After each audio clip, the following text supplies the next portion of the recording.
दोस्तों, आपको तो पता ही है कि हमारा पड़ोसी मुल्क चीन हमारे खिलाफ कितने सारे षड्यंत्र करता है। यानी कि भैया कई दिनों से यह खबर वायरल है मीडिया हाउसेज में कि भैया किस तरीके से चीन ने हमारे सीमा में घुसपैठ करने की कोशिश की थी।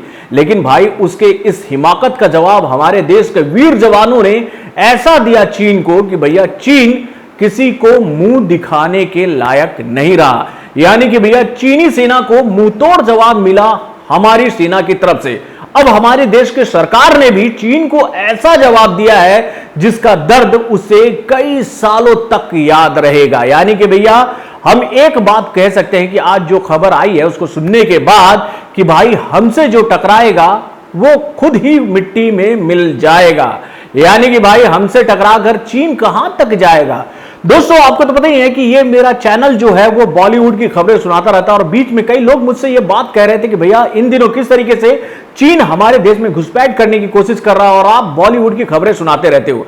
तो दोस्तों, क्या करूं, मेरा ये चैनल ही बॉलीवुड के ऊपर आधारित है और हम यहां पर वो खबरें नहीं बता पाते हैं और उसके लिए बहुत सारे हमारे यूट्यूब के मित्र जो हैं इस पर खबरें बना रहे हैं। उसके बाद में कई सारे मीडिया हाउस जो हैं इस पर खबरें बना रहे हैं, तो उस पर आप लोग खबरें सुन रहे होंगे।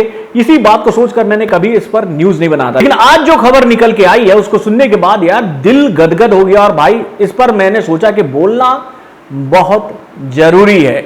यानी कि भाई आज कई सारे चीनी ऐप्स को भाई साफ कर दिया गया। भाई साफ हो गए, सबके सब साफ हो गए। यानी कि 59 चीनी ऐप्स को साफ कर दिया गया, यानी कि बैन कर दिया गया। कई दिनों से यह खबर आती कि भैया ये जो ऐप है इसके माध्यम से चीनी लोग हमारे मतलब चीनी हैकर्स लगातार हमारी जानकारियों को इकट्ठा कर रहे थे। और आपको बता दूं कि कुछ दिनों पहले मैंने एक खबर बताई थी जिसमें हमने आपको बताया था कि अमेरिका में किस तरीके से टिकटॉक को बैन किया गया था। इसी मुद्दे को ध्यान में रखकर कि भैया टिकटॉक के माध्यम से भैया अमेरिका के बहुत सारे गुप्त जानकारियों को इकट्ठा कर रही थी चीन, और इसी बात को ध्यान में रखकर अमेरिकन गवर्नमेंट ने भैया टिकटॉक को बैन कर दिया अमेरिका में। और उसके बाद से ही मुझे लग रहा था कि भैया एक ना एक दिन इंडियन गवर्नमेंट भी यह फैसला लेगी। तो भाई टिकटॉक के साथ में 59 चीनी ऐप बंद कर दिए गए। यानी कि भाई चीनी कम करो लाइफ में, चीनी अगर ज्यादा खाओगे तो भाई शुगर हो जाएगा।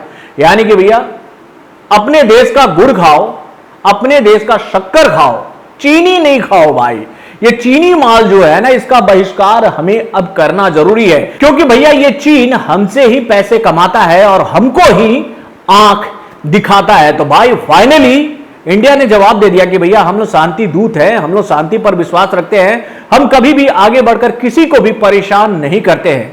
लेकिन ऐसा नहीं है कि हमारी शांति को आप ये ना समझ लो कि ये हमारी कमजोरी है। यानी कि भैया आपको मुंहतोड़ जवाब देने की क्षमता हम में है। यानी कि भैया हमारी क्षमता को आप नापने की कोशिश मत करो, और जब आप नापोगे तो इसी तरीके से मुंह की खाओगे, यानी कि सीमा पर भी खाओगे।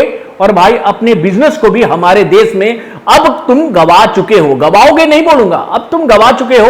और आज हर एक भारतीय इस बात को समझ चुका है कि भाई भले हम कम खाएंगे, कम खरीदेंगे, अगर अभाव हुआ तो भाई अपने देश से ही मिला जुला कर चला लेंगे, लेकिन चीनी सामानों का उपयोग नहीं करेंगे।